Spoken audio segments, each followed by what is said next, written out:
La guerre en Ukraine a commencé il y a 2 ans. Est-ce qu'au bout de ces 2 années, on ne peut pas faire un bilan de ce qui Ah s'est bah oui. passé en Ukraine, dans le monde et à l'échelle nationale, avec notamment l'attitude de la gauche française? Qu'est-ce qu'elle a fait en 2 ans? Oui, alors, bon, juste une chose, c'est que la guerre n'a pas vraiment commencé il y a 2 ans, puisqu'elle a commencé en 2014. Alors, il y a 2 ans, c'est la réponse russe qu'on peut approuver ou désapprouver, mais c'est la réponse russe à une guerre qui était déjà endémique dans la région. Donc ça, c'est un point d'introduction.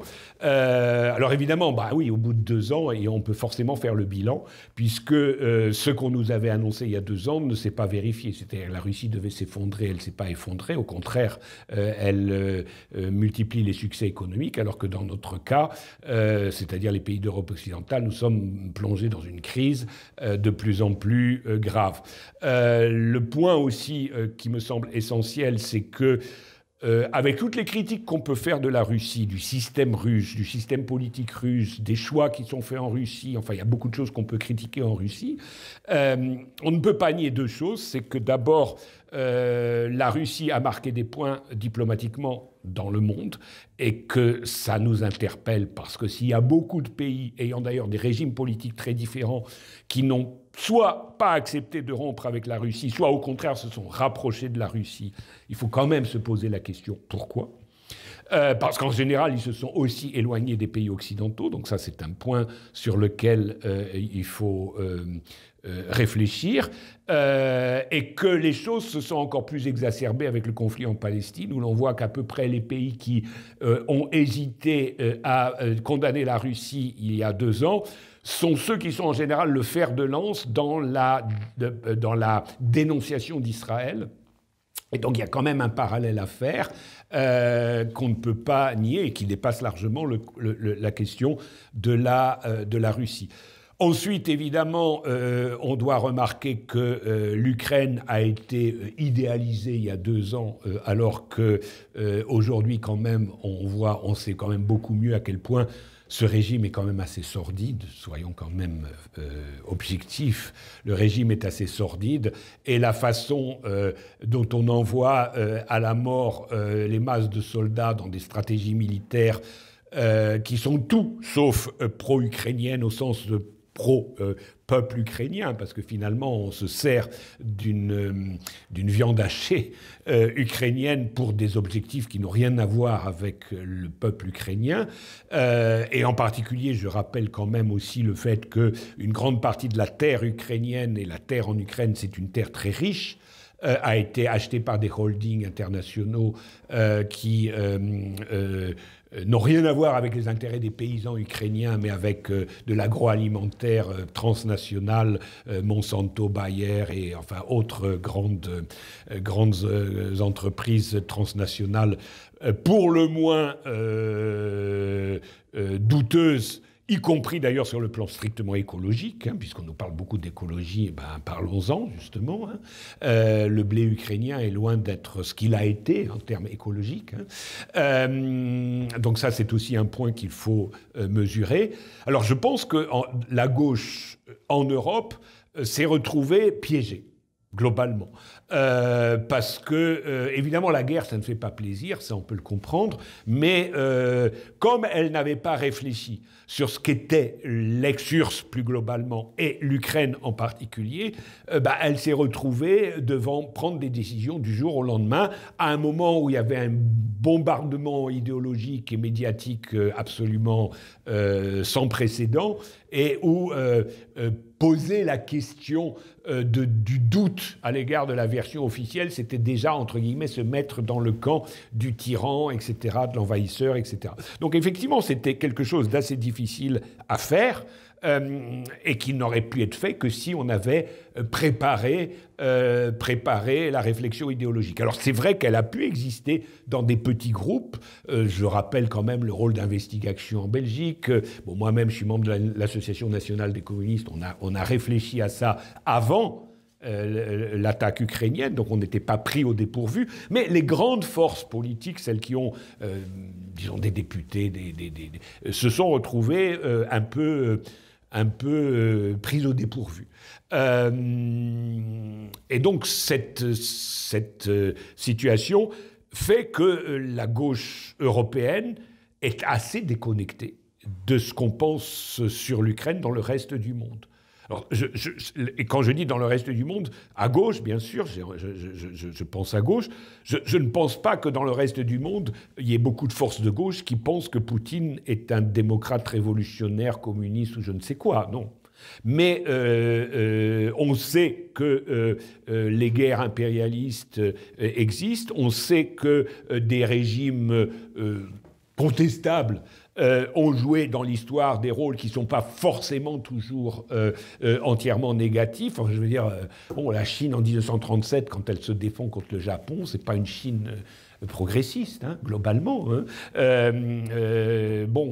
La Yougoslavie, quand elle est attaquée en 1941, c'est un régime monarchiste, mais il fallait se mettre du côté de la Yougoslavie, pas du côté de l'armée hitlérienne. Bon. Et la Russie de Poutine, alors on peut se poser la question... qui divise la gauche, est-ce que la Russie est impérialiste ou pas? Bon, elle est capitaliste. Bon, ça c'est clair. Mais est-ce que son capitalisme est suffisamment puissant pour que la Russie puisse jouer un rôle impérialiste? Personnellement, je ne le pense pas. Je ne dis pas qu'il n'y a pas des Russes qui rêveraient d'une grande Russie puissante et dominante. Il y en a sans doute. Mais ça n'est pas possible. En revanche, les États-Unis dominent le monde. Hein. C'est-à-dire, on n'a qu'à regarder le nombre de bases militaires dans le monde. Il y a plus de 800 bases américaines, il y a, je sais pas, 4 ou 5 bases russes, une base chinoise, etc. Bon, ben, le rapport de force est vite établi. Hein. Qui est impérialiste et qui ne l'est pas. Et donc la guerre ukraino-russe n'est pas qu'une guerre ukraino-russe, c'est une guerre, je serais franc, je pense que là, aujourd'hui, au bout de 2 ans, c'est clair que c'est une guerre entre l'OTAN et la Russie, et que, je dirais, le gouvernement russe a tout fait pour intégrer l'OTAN et les pays occidentaux et le bloc occidental après 1991, sauf qu'ils ont été refusés. Alors moi, personnellement, je ne vais pas pleurer sur le fait qu'on n'a pas accepté la Russie dans l'OTAN, puisque je suis opposé à l'OTAN. Mais enfin, si vous vous placez du point de vue d'un Russe bourgeois capitaliste qui voulait intégrer l'OTAN, on lui a envoyé une claque. Ben, il a répondu. Voilà. On peut noter que les partis communistes occidentaux qui ont réagi de la manière la plus ferme face à l'impérialisme otanien, ce sont justement ceux qui ont conservé un lien avec le reste du mouvement communiste. C'est ça, tout à fait. Oui, c'est vrai. Ça, c'est l'autre aspect. C'est là, moi j'ai envie de dire, c'est le côté pervers de l'Union européenne. C'est-à-dire que l'Union européenne, en ayant poussé les partis politiques et donc les partis communistes aussi à se placer avant tout dans des coopérations privilégiées à l'intérieur de l'Union européenne, cela a abouti dans les faits, et c'est d'ailleurs la même chose au niveau syndical avec la CGT, cela a abouti dans les faits à non pas forcément rompre, mais distendre les relations avec les partis progressistes et communistes dans le reste du monde. C'est-à-dire qu'en fait, qu'est-ce que un communiste français aujourd'hui sait de ce que pensent les communistes indiens, les communistes japonais, les communistes boliviens, les communistes libanais, etc. Hein. Aujourd'hui, malheureusement, enfin moi j'ai connu quand même une époque où dans les réunions de cellules du Parti communiste, on discutait du Nicaragua, du Salvador, du Venezuela, du Congo, et où tous les militants avaient un minimum de savoir sur ce qui se passait dans les pays que je viens de citer. Aujourd'hui, malheureusement, je pense qu'on n'en est plus tout à fait là et qu'il faut reconstruire ce savoir. Alors que dans les pays du Grand Sud, puisque c'est comme ça qu'on l'appelle, ou Sud global, je ne sais pas, hein, quand on vous parlait à un communiste libanais ou un communiste indien ou un communiste, je ne sais pas, tanzanien, puisqu'il y a aussi des communistes tanzaniens, ils sont capables de vous dire qu'est-ce qui se passe en France, mais évidemment aussi qu'est-ce qui se passe dans leur pays. C'est-à-dire ils ont quelques idées sur la gauche en Europe occidentale. Nous n'avons pas d'idées sur la gauche en Afrique. À ce point-là, enfin, nous, je parle évidemment globalement, ensuite individuellement ça varie, mais c'est quand même assez dramatique. Bon, je rappelle évidemment que j'étais à l'époque à la Polex, et qu'on avait quand même une masse de chercheurs qui travaillaient d'arrache-pied pour que toutes les régions du monde soient couvertes. Et donc les dirigeants du Parti communiste à l'époque, quand ils avaient, je ne sais pas, à traiter le Népal, il y avait monsieur ou madame le camarade Népal qui venait là et qui leur disait au Népal, il y a ceci ou il y a cela. Aujourd'hui, j'ai l'impression que c'est un peu passé, malheureusement. Vous abordez la question de la recherche. Est-ce que ça ne reflète pas une tendance générale dans les sociétés occidentales? En plus. Dans la recherche française, on pense au CNRS qui a coupé ses relations avec la Russie. Oui, bien sûr. Est-ce qu'il n'y a pas une rupture entre les historiens en France et dans certains pays occidentaux avec les historiens russes, indiens, chinois Alors, oui, et ça c'est dramatique parce que ça ne s'était même pas fait chez les anticommunistes pendant la période de la guerre froide. C'est-à-dire que tout anticommuniste qu'on pouvait être, on avait un minimum de rapport avec les universités soviétiques, polonaises, tchécoslovaques, etc. Même au pire moment. Par exemple, après l'invasion de la Tchécoslovaquie en 1968, on n'a pas rompu les relations avec l'université de Prague. On avait encore des rapports avec les universités tchécoslovaques. Pas forcément très facile, mais on avait des rapports. C'était le minimum. Mais aujourd'hui, on est arrivé dans une situation complètement folle, à tous les niveaux d'ailleurs, parce que ça va aussi bien de l'interdiction d'un concert de Tchaïkovski à des ruptures avec les universités. Alors, le plus scandaleux, c'est que quand même, au moment où on a ce qui se passe à Gaza, on ne rompt pas avec les universités israéliennes qui sont quand même des antres de la pensée chauvine, raciste, etc., très souvent, et on rompt avec les universités russes, mais enfin, c'est le monde à l'envers. Je veux dire en quoi une université russe, elle n'est pas poutinienne, elle est une université russe, quoi.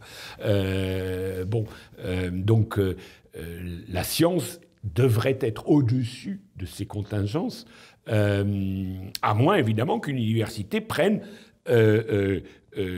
formellement position en faveur de quelque chose qui est inacceptable, genre racisme, génocide, etc. Mais c'est plutôt l'université de Tel Aviv que l'université de Moscou qui fait ça en ce moment, hein.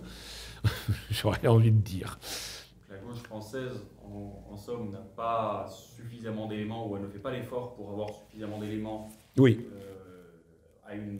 nécessaires à l'élaboration d'une analyse anti-impérialiste. On a vu depuis la déclaration de Macron qu'il y a un certain pacifisme qui renaît un peu. Oui. Le problème, c'est que très souvent, ce qui se passe, c'est qu'on valide l'entièreté du récit impérialiste à cause de la guerre en Ukraine, mais on se contente de dire qu'on ne veut pas aller au front. Oui, moraliser. Exactement. Oui. Est-ce que ça ne pose pas de grandes difficultés quant à la cohérence du discours? Si Poutine est le nouvel Hitler, il faut lui envoyer... Oui, évidemment, s'il est Hitler, il faut l'attaquer.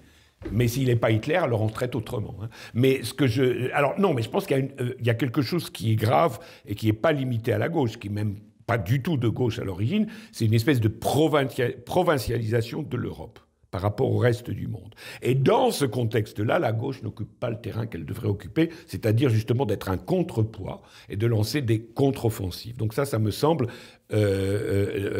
particulièrement important.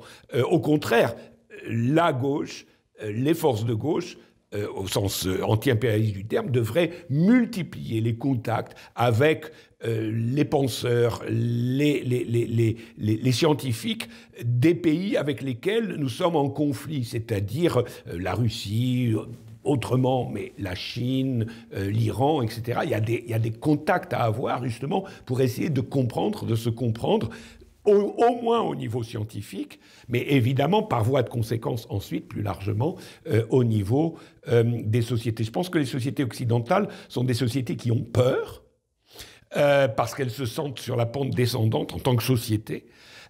Et malheureusement, la gauche, au lieu de prendre le contrepoids et de jouer son rôle en disant oui, les sociétés vont dans la mauvaise direction, mais nous, on est une force de contrepoids et de contre-offensive, on ne joue pas le rôle que l'on devrait jouer.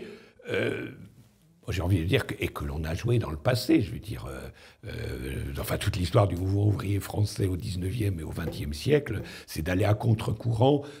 Combien de fois, hein? C'était pas évident de soutenir Abdelkrim dans les années 20. C'était pas évident de prendre les positions qu'on a prises pendant la guerre d'Algérie.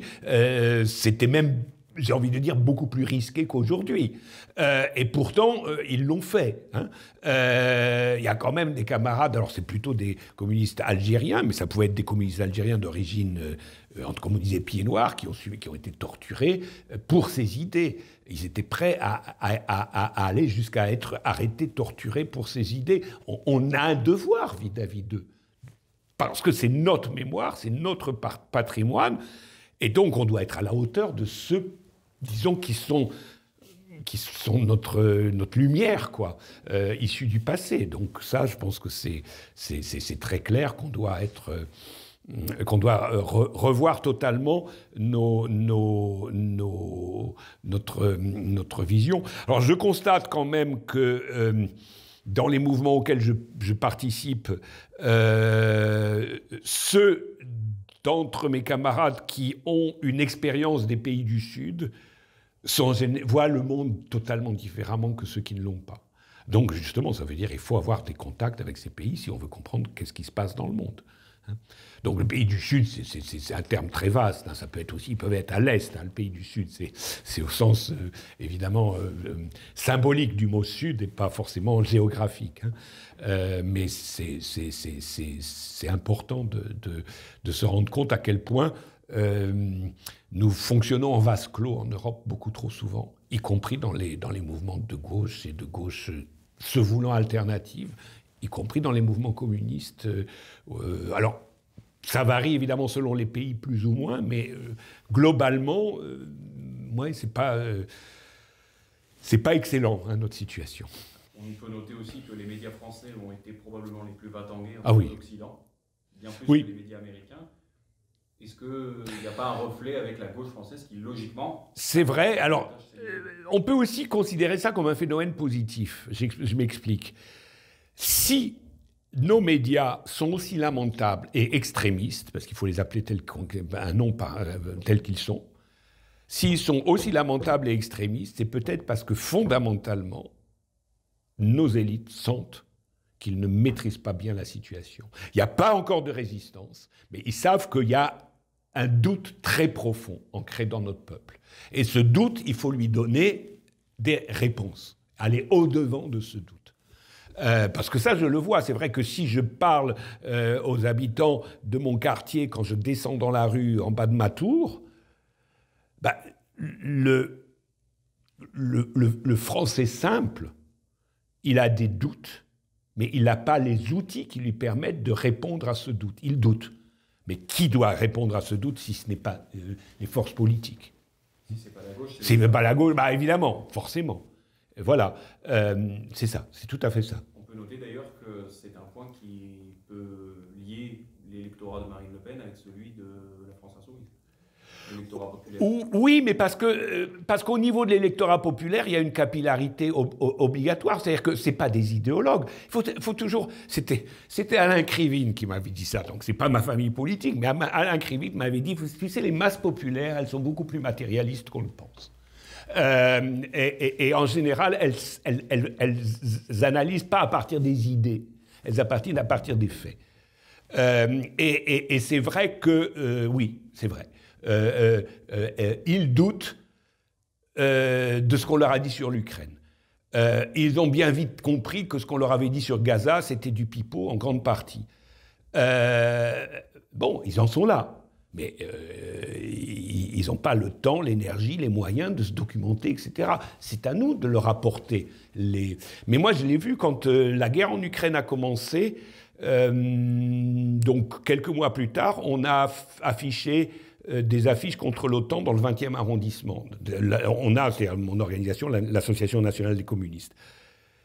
Et il n'y a pas une seule personne qui nous a critiqués. Tout le monde nous a dit « Mais bravo, pourquoi vous dites ça ?» Il n'y a personne d'autre qui le dit. Donc, le peuple, il attend. Il attend. Il faut être là, c'est tout.